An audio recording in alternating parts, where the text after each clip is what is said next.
this continues. You should not endeavor to perform or accomplish any of the work of the Malaka.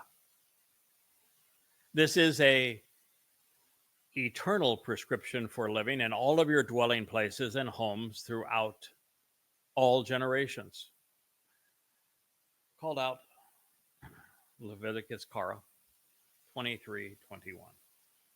All right, so what in the world is a Malaka? Because you're not supposed to do any of the work of the Malaka. We're supposed to allow the Malaka to do as is needed. So, well, let's consider Malak, because Malaka is simply the feminine of Malak. What is Malak in Hebrew? It means spiritual messenger. It means heavenly envoy. The beings that are miscast as angels because of the Greek New Testament translating Malak to Agelos, and then Nimrods out there with no functioning brain cells transliterating the Greek as opposed to translating either the Hebrew or the Greek, have created as angels. Well, that's who they would be. They are Malak, spiritual beings, God's messengers, his envoys. It makes them exceedingly important to us. So, Malak being a spiritual messenger, a Malaka would be a feminine manifestation of that message. So, what are we to make of that? Well,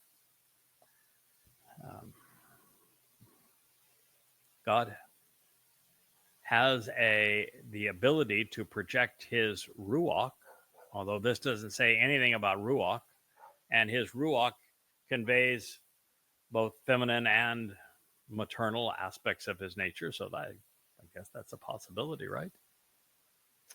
But I think that the best translation of Malaka would simply be spiritual counselor, spiritual messenger. So you should not endeavor to perform any aspect of the messenger, the heavenly messenger even. In fact, that might even be a better term, heavenly messenger, spiritual counselor. So who is the heavenly messenger, spiritual counselor at this time? Why this admonition? Something has dawned on me, and this is the beauty of being able to do a live broadcast like this. It's one of the reasons that I'm so grateful for having written all of these books and having gradually over time learned what Yahowah wants us to know and put the pieces of his puzzle together, because with each day you add to your base of knowledge, which then increases your capacity for understanding. And I'm going to share something with you that I've never shared before.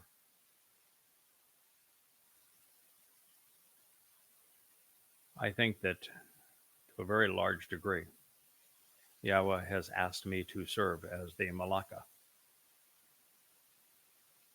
I am the messenger for this day.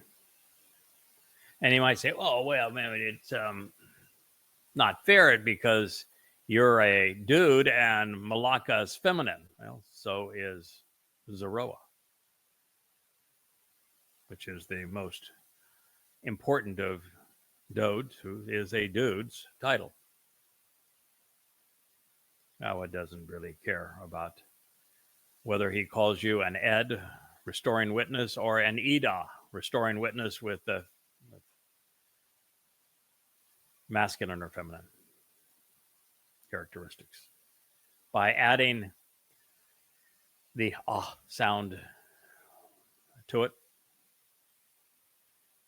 he may be speaking of this transition that he has asked me to make quite recently.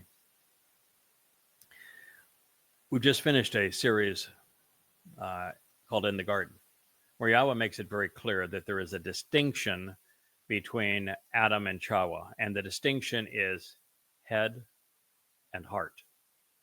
That Towrah, feminine, would be guided by her heart, led by her passions, motivated by her heart, her feelings. And that man, for the most part, would be guided by his thoughts. And now you look at the difference between Malak and Malakah, and these books that I wrote versus this program now, where I'm addressing you.